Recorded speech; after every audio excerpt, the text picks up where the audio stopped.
Everyone, welcome back to my channel. Previous video में मैंने आपको वैस्कुलर कैम्बियम के बारे में पढ़ाया था। आज के वीडियो में मैं आपको करवाने वाली हूँ टाइप्स ऑफ वुड, जिसमें 4 टाइप्स के वुड हैं: spring would, autumn would, heartwood and sapwood. तो स्टार्ट करते हैं आज का टॉपिक। इन सारे वुड को हम 1 बाय 1 करेंगे। सबसे पहले कर लेते हैं स्प्रिंग वुड क्या होता है। On the basis of activity of cambium 2 types of would, spring would and Ottoman would. Cambium की एक्टिविटी के बेसिस पे जो वुड के टाइप्स है वो 2 टाइप्स होते हैं। पहला है स्प्रिंग वुड और दूसरा है ऑटोमन वुड। तो ये जो दोनों टाइप्स है स्प्रिंग एंड ऑटोमन वुड, ये किसके बेसिस पे है? कैम्बियम की एक्टिविटी के बेसिस पे। अब स्प्रिंग वुड होता क्या है? स्प्रिंग वुड क्या होता है? ये कब फॉर्म होता है? स्प्रिंग सीजन में फॉर्म होता है। Cambium is very active. इस टाइम क्या होता है? स्प्रिंग सीजन में जो कैम्बियम है वो बहुत ज्यादा एक्टिव होता है, तो इसलिए इसे क्या बोला जाता है? Spring would. Produces a large number of xylem elements having vessels with wider cavities. क्या होता है? स्प्रिंग सीजन में कैम्बियम जो होगा बहुत ही एक्टिव होगा, जिसकी वजह से वो जाइलरी एलिमेंट्स बहुत ज्यादा लार्ज नंबर में प्रोड्यूस करते हैं, और उनके जो वेसल्स होते हैं उनमें बहुत वाइडर कैविटीज होती है। मींस उनके अंदर जो कैविटी होगा वो बहुत ज्यादा गहरा वाइड होगा। Would form during this season is called spring would और अर्ली वुड। तो इस टाइम पे, इस सीजन में जो वुड फॉर्म होता है उसे स्प्रिंग वुड बोला जाता है। स्प्रिंग वुड को अर्ली वुड भी बोलते हैं। Lighter in colour and has a lower density. जो स्प्रिंग वुड होते हैं उनका जो कलर होता है वो लाइट होता है और डेंसिटी भी लो होता है। तो स्प्रिंग वुड क्या हुआ? स्प्रिंग सीजन में जो फॉर्म होता है उस टाइम पे कैम्बियम बहुत एक्टिव होगा, जिसकी वजह से वो बहुत ज्यादा जाइलरी एलिमेंट्स प्रोड्यूस करते हैं। सो इस सीजन में जो वुड फॉर्म होंगे स्प्रिंग सीजन में, दैट इज स्प्रिंग वुड, और स्प्रिंग वुड को अर्ली वुड भी बोला जाता है, जो कि लाइटर इन कलर होता है और उसका डेंसिटी भी लो होता है। नेक्स्ट है ऑटोमन वुड। क्या होता है? In winter cambium is less active and forms fewer xylary elements that have narrow vessels.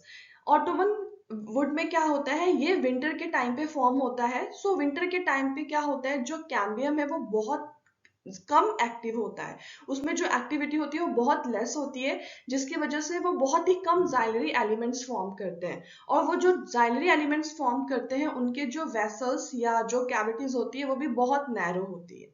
सो इस सीजन में जो वुड फॉर्म होगा उसे ऑटोमन वुड बोलते हैं। Also known as late wood. Autumn wood को लेट वुड भी बोलते हैं। Darker in colour and has higher density. Autumn wood जो होते हैं उनका कलर डार्कर होता है और डेंसिटी हाई होता है। तो ये डिफरेंस भी पूछा जाता है spring would and Ottoman wood में, तो ये आप डिफरेंसेस लिख सकते हैं।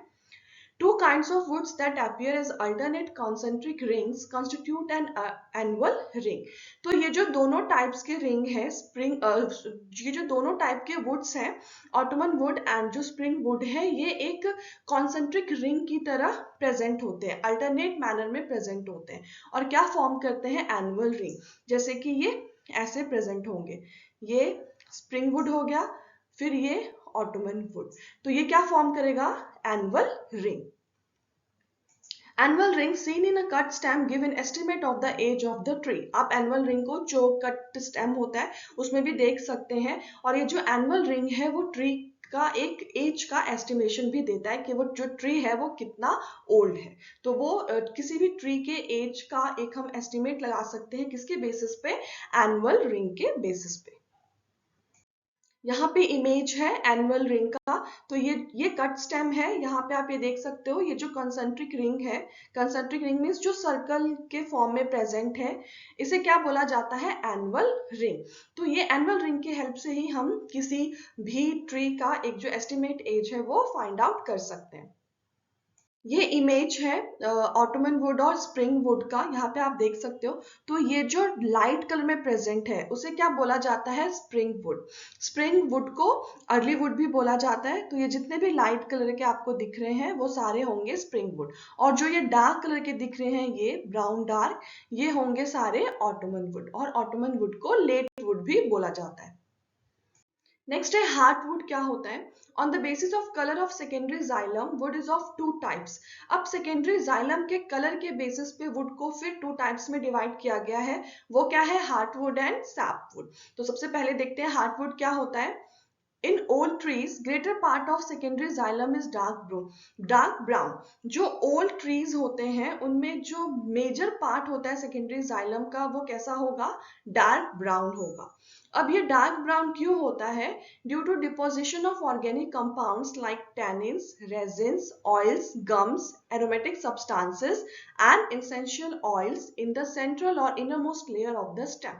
तो जितने भी जो ओल्डर ट्रीज होते हैं उनमें जो मेजर पार्ट होता है, जो ग्रेटर पार्ट होता है सेकेंडरी जाइलम का, वो डार्क ब्राउन होता है।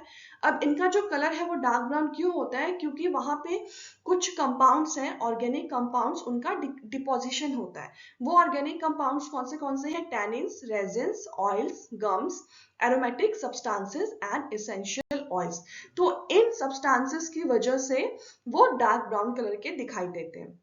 और ये कहाँ प्रेजेंट होते हैं, सेंट्रल या जो इनर मोस्ट लेयर है स्टेम का, वहां पे। नेक्स्ट है these substances make it hard, durable and resistant to the attacks of micro organisms and insects.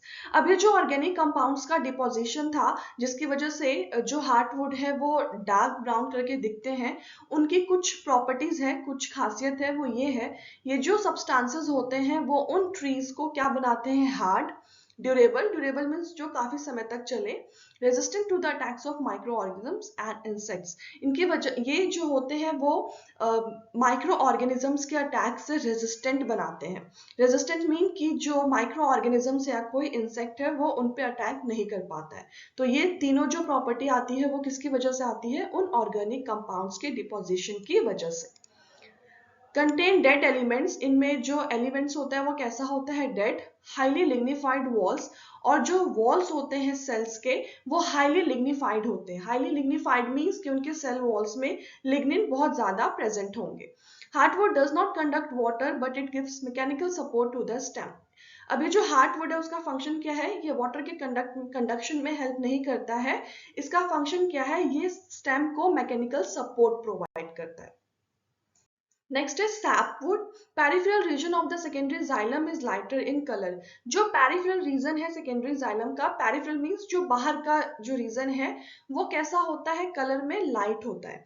It is involve in the conduction of water, और इसका फंक्शन क्या होता है, वाटर का conduction and minerals from the root to the leaf.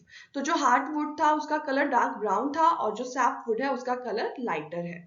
जो heartwood है वो water के कंडक्शन में हेल्प नहीं करता, वो सपोर्ट प्रोवाइड करता है स्टेम को, जबकि जो सैपवुड है वो वाटर एंड मिनरल्स के कंडक्शन में हेल्प करता है।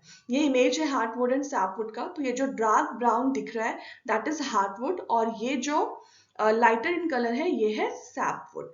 तो हार्टवुड जो है वो सेंटर में प्रेजेंट है और जो सैपवुड है वो पेरिफेरल मींस बाहर के रीजन में प्रेजेंट है, और जो हार्टवुड है वो ज्यादा अमाउंट में प्रेजेंट है as compare to the sapwood.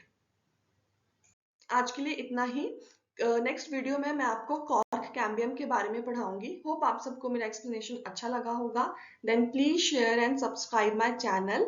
And अगर आपको कोई भी डाउट या सजेशन है मेरे लिए तो आप मुझे कमेंट कर सकते हैं। Thank you.